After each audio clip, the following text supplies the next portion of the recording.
Good morning बच्चों। तो आज कर रहे हैं अपनी डायरेक्टरेट ऑफ एजुकेशन की worksheet number 34 class 9 subject science. आज हम पढ़ने जा रहे हैं गति चैप्टर से वेग समय संबंध या गति का पहला समीकरण। बेटा गति के 3 समीकरण हैं, बट आज की वर्कशीट में हम सिर्फ फर्स्ट समीकरण के बारे में डिस्कस करेंगे।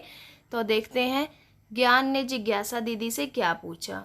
जिज्ञासा दीदी, गति के समीकरण क्या हैं और इन्हें ग्राफीय विधि से कैसे प्राप्त किया जा सकता है। ज्ञान, जब भी कोई वस्तु सीधी रेखा में एक समान त्वरण से चलती है तो एक निश्चित समय में उसके वेग और गति और त्वरण में तय की गई दूरी के संबंध को ही गति का समीकरण कहा जाता है। तो बेटा जब भी कोई वस्तु एक समान त्वरण से चल रही है तो उसके द्वारा तय की गई दूरी की शुरुआत में उसका वेग कितना था, अंतिम वेग कितना था, उसने कितनी दूरी तय करी, दो स्थानों के बीच में कितना समय लिया और क्या उसका वेग में परिवर्तन आया यानी त्वरण।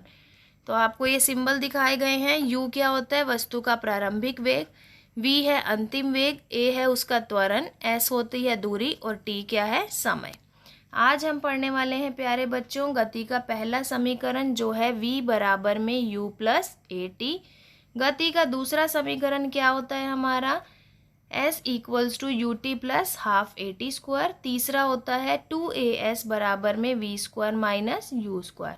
बेटा इन तीनों समीकरणों की सहायता से हम अपने दैनिक जीवन में आने वाले गति, वेग, समय, दूरी, त्वरण सभी के क्वेश्चंस को इजीली सोल्व कर सकते हैं। तो आइए देखते हैं फर्स्ट समीकरण हम कैसे सोल्व करेंगे। ठीक है बेटा, ये आपको ग्राफ दिखाई दे रहा है। आप ग्राफ में ध्यान से देखेंगे, यहाँ पर आपकी कार है, वस्तु यहाँ पर है।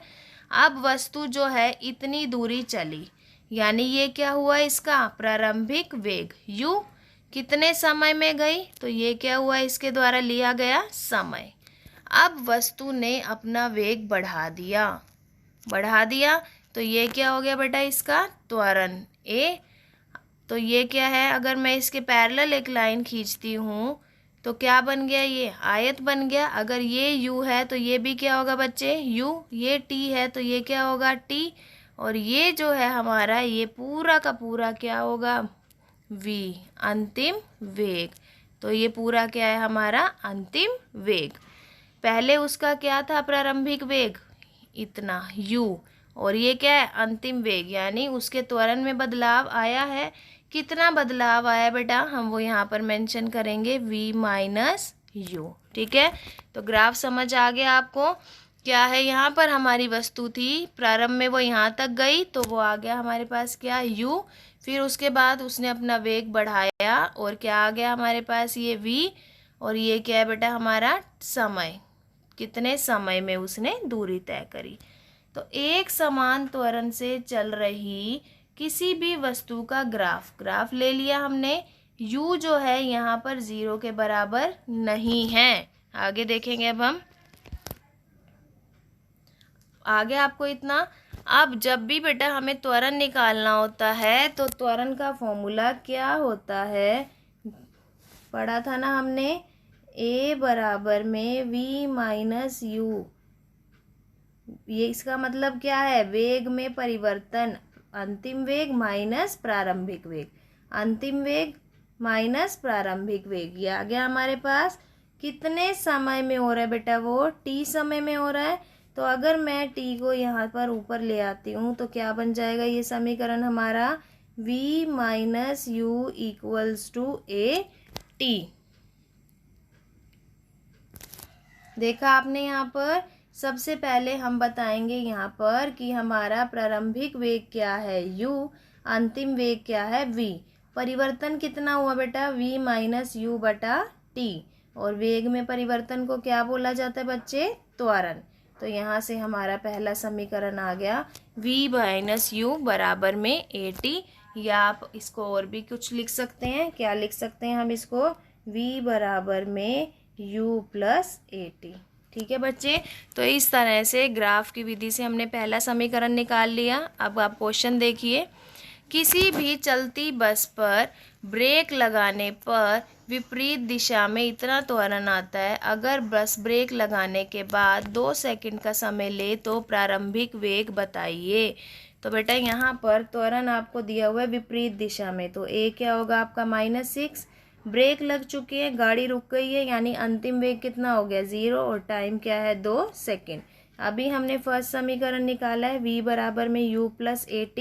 u कितना हो गया बेटा यहाँ पर निकालना है हमें, v की जगह 0 रखेंगे, त्वरण जितना दिया है वो रख देंगे -6, टाइम दिया 2 सेकेंड। तो आपका आंसर कितना आ गया यहाँ से, क्या आंसर आ गया आपके यहाँ पर 12 मीटर पर सेकेंड।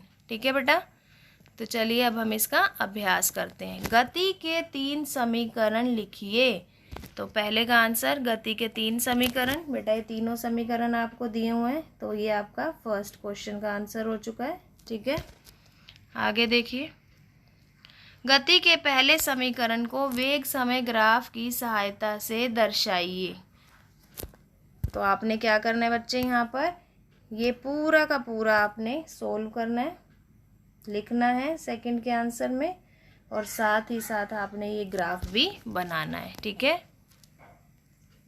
गति के समीकरणों में v, u, s, t और a क्या बताते हैं, ये आपको दिया हुआ है, तो आपने ये थर्ड का आंसर लिख देना बेटा। ठीक है, ये आपका थर्ड आंसर है। तो आशा करती हूँ ये वर्कशीट आपको अच्छे से समझ आ गई होगी कि किस प्रकार हम गति का पहला समीकरण ग्राफ की सहायता से निकालते हैं। बेटा अगर वर्कशीट अच्छी लगी है तो अपने फ्रेंड्स के साथ शेयर कीजिए, हमारे चैनल लर्निंग लाइट को सब्सक्राइब कीजिए। Thank you.